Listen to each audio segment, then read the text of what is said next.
You feel motivated, energized, pumped, ready to take over the world, but then you arrive to this awful slump where you feel absolutely no will to even try.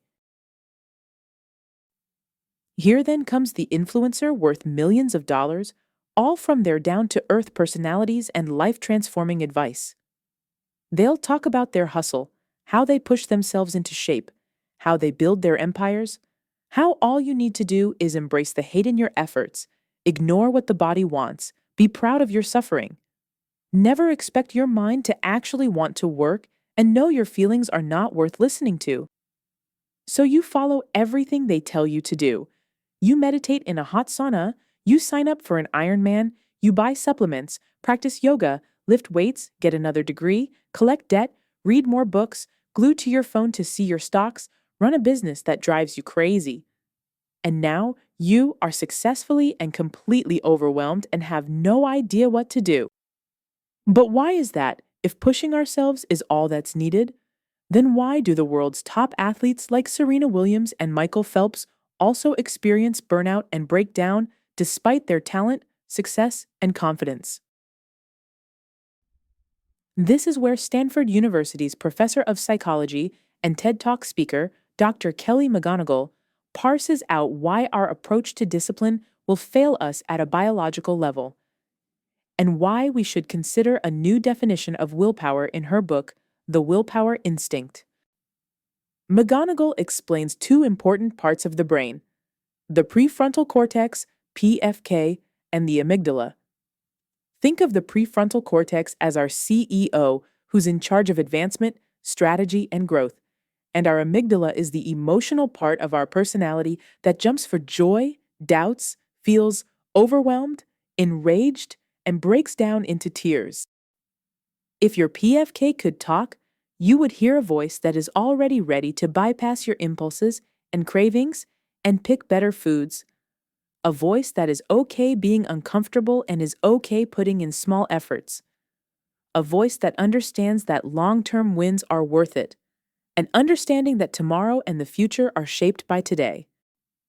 If your amygdala could talk, you would hear the emotions take over, telling you to follow your excitement, or tell you that your doubts are a reflection about you, or bring you to despair when things are helpless and enrage you when you feel betrayed, or make you give up in agony when life is just too much. These two parts of our brain control our nervous system and have a huge impact on how we make decisions, telling our nervous system whether we want to do something for the now, for the feeling, for what we feel impulse to do, and the other side is pulling us to think about the long term, to reconsider our impulses, to regard what growth needs, and to be okay with the long journey for larger gain. So if we know if one side is significantly better for making the best decisions, can't we bypass the amygdala? Why do we even have this? Here's the hard truth. We need the amygdala as it kept us safe from dangerous animals, allow us to reconsider actual danger, and even makes us protect our loved ones from danger as well, telling our nervous system to act accordingly to stay safe.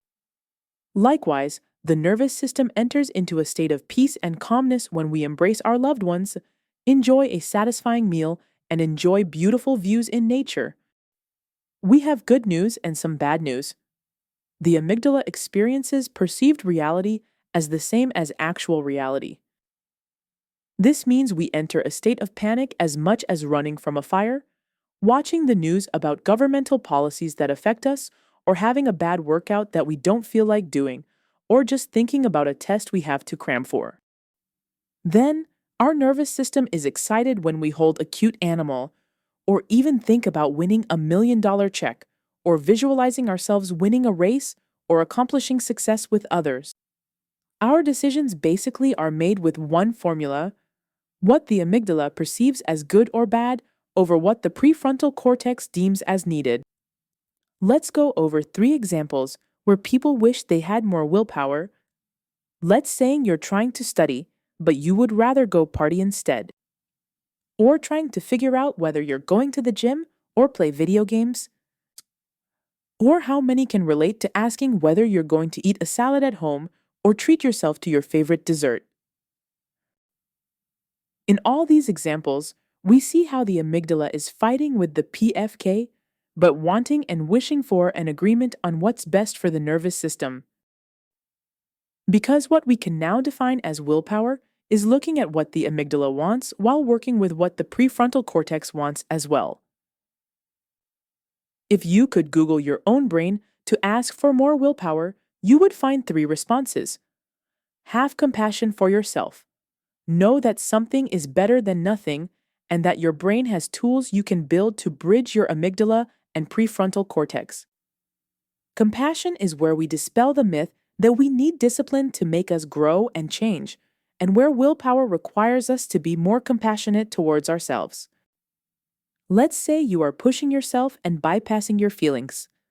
You still are not bypassing your amygdala, telling yourself that you need to prove yourself, you are not good enough, and that your worth is determined by others telling your nervous system you're under threat and eventually leading to burnout.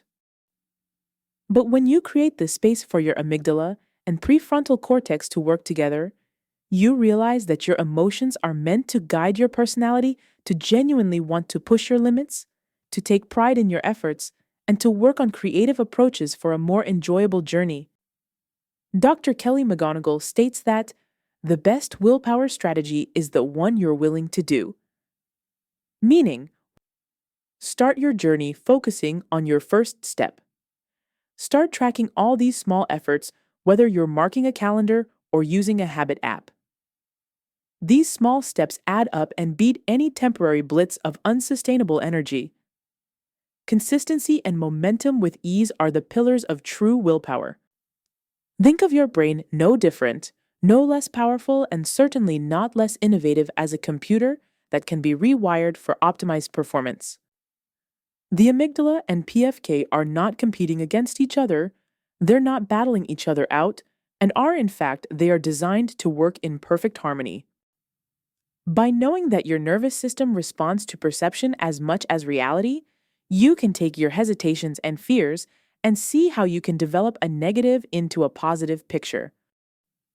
So now, the next time you're exhausted, you'll remember that your amygdala is firing off, yelling at your PFK, perceiving a threat, and you can begin to ease your process and come up with a strategy. Think of new perspectives and build tools to work with your emotions to build your willpower reserves. Now you'll be on your way to become the best you, but this time actually feeling your best. Thanks for watching.